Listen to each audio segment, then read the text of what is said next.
Japanese stories. Momotario means peace boy. It's the story of a little boy who emerged from a little peach found by an old lady in the river. The story goes like the old woman went to the riverside to wash clothes. She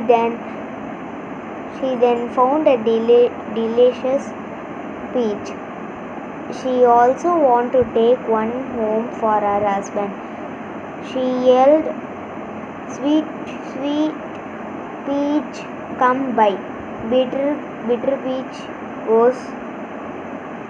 goes away. Suddenly a peach appeared next to the woman and look it to her house. When he tried to cut the peach in half, one boy just came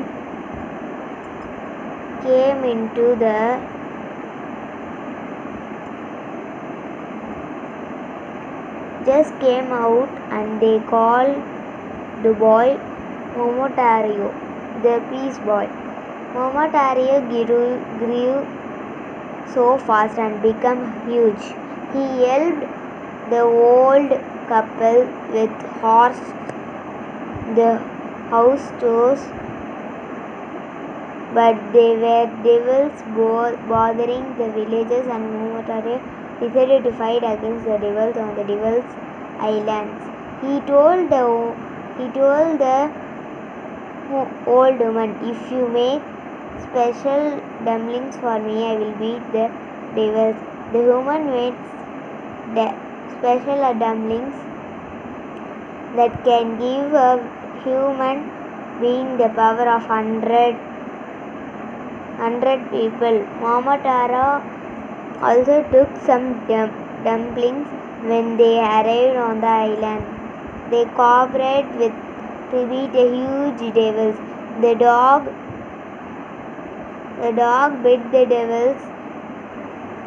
devil's leg, and the monkey scratched the devil's head.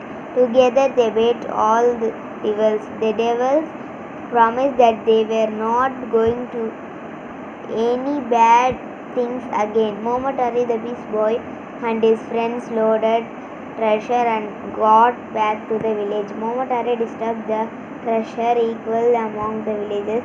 Momotario was Japanese best once. Thank you.